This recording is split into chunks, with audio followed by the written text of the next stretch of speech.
할렐루야.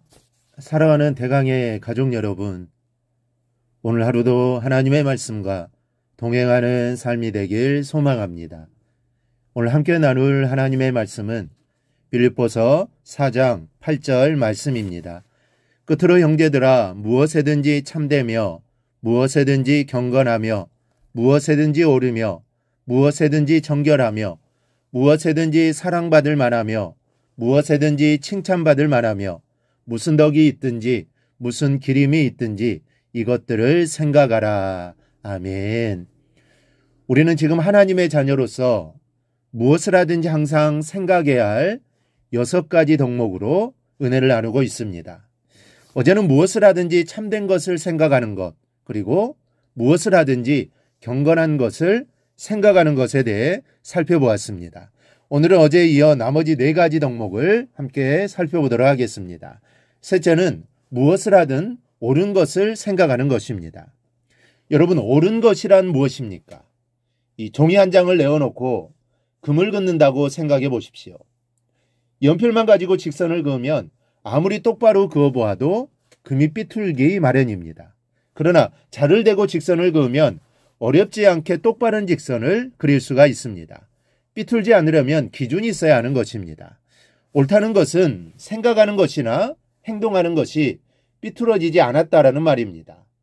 그러나 기준이 없으면 우리의 말과 행실을 바로 세울 수가 없기에 우리에게 기준이 있어야 하는데, 그 기준이 하나님께서 우리에게 주신 이 말씀입니다.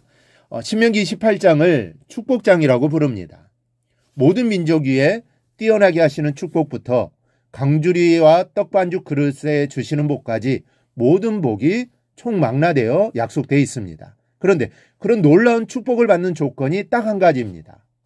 내가 내 하나님 여호와의 말씀을 삼가 듣고 내가 오늘 내게 명령하는 그의 모든 명령을 지켜 행하면, 즉 말씀이 기준이 되는 생활, 바로 그것입니다.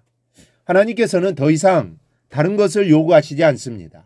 이것이 복받는 비결이요, 말씀을 기준 삼는 삶이 무엇을 하든지 옳은 것을 생각하는 삶입니다. 우리 모두 늘 말씀을 기준으로 살아가기를 바랍니다. 그 길을 하나님이 기뻐하시고 성도로서의 마땅한 삶입니다. 넷째는 무엇을 하든 정결한 것을 생각하는 겁니다. 농촌교회로 여름봉사를 나갔던 청년들에게 들은 이야기입니다. 그 교회 목사님이 젖염소를 키우셨답니다. 염소가 낸 우유를 시원한 냉장고에서 꺼내주시는데 그 맛이 참 진하고 고소했답니다. 염소에게 젖을 짜는 것이 신기해서 묶어 메어놓은 염소가 있는 곳으로 가 풀을 먹는 동물이니 키우는 것이 어렵지는 않겠다라고 말씀드렸더니 목사님께서 한마디로 염소는 양반이야 하시더랍니다. 무슨 뜻인가 했더니 이 전 염소는 갓 뜯어다 준 꼴이라 해도 먹다가 한 번이라도 자기 발에 밟히게 되면 새 꼴을 갖다 줄 때까지 절대로 먹지 않는다는 겁니다. 그러면서 꼴에 수염난 양반이라고 꼴값을 해 하시더랍니다. 그렇습니다. 염소도 자기 턱에 난 수염값을 하느라고 더럽혀진 꼴에는 입도 대지 않습니다. 그런데 하물며 하나님의 자녀인 우리들이 먹지 말아야 할 것을 먹고 부정하게 살아서야 쓰겠습니까?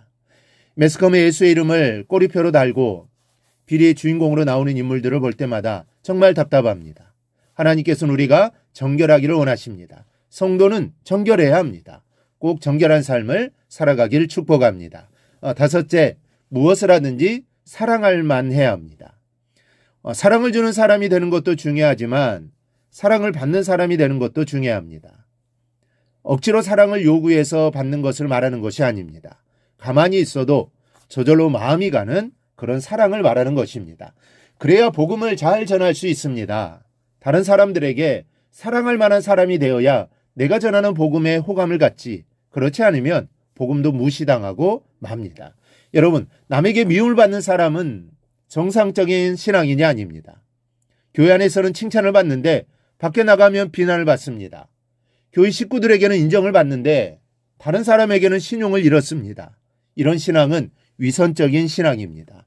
예수 믿는다는 이유 이외에 다른 것으로 손가락질을 받거나 비판을 받으면 안 됩니다. 그렇다면 어떻게 해야 사랑받을 만한 사람이 될 수 있습니까? 최선을 다하면 사랑받습니다. 어디서든지 무엇을 하든지 누구를 대하든지 전심을 다하십시오. 그러면 사랑받는 것은 시간 문제입니다. 끝으로 무엇을 하든지 칭찬받을 만해야 합니다. 얼마 전 모 신문의 독자 투고란에 올라왔던 기사입니다. 줄여서 소개합니다. 얼마 전 점심을 먹으러 백화점 지하 스낵 코너에 들렸다. 마침 사람이 많아 단발머리를 한 어린 소녀가 앉아있는 테이블에 합석했다. 몇 학년이고 어떻게 혼자서 밥을 먹으러 왔느냐고 물으니 중학교 1학년이고 교회에 왔다가 들렸다고 예의 바르게 깍듯이 대답했다. 음식이 나올 무렵이 되니 먼저 내 앞쪽에 냅킨 한 장을 깔고 수저통에서 숟가락과 젓가락을 꺼내 놓아주는 것이었다. 그리고 난 후에 자기 앞에도 놓았다. 처음 만난 어린에게 예의 바르게 또 친절하게 대하는 모습이 너무 고마워서 내가 너무 예뻐서 아줌마가 이 점심 사주고 싶다라고 하고 돈을 내려 하니 엄마한테 혼난 다음에 극구 사양했다. 그 모습조차 특이해서 고집을 부려 돈을 내고 나왔는데 얼마나 흐뭇했는지 모릅니다. 거창한 것이 신앙교육의 성공이 아닙니다.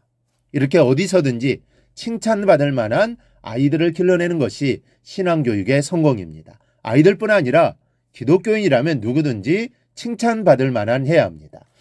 넓은 마음을 가지고 그렇게 될 수 있습니다. 넓은 마음으로 상대방 입장에서 생각하고 배려해주는 사랑이 칭찬받을 만한 나를 만들어내는 것입니다. 이제까지 말씀드린 이런 덕목들이 여러분 안에 가득하기를 바랍니다. 그리하여 복의 근원이 되기를 주님의 이름으로 축원합니다. 오늘 묵상한 말씀을 굳게 잡고 삶으로 실천하며 살아내는 대강의 모든 성도들이 되기를 축복합니다.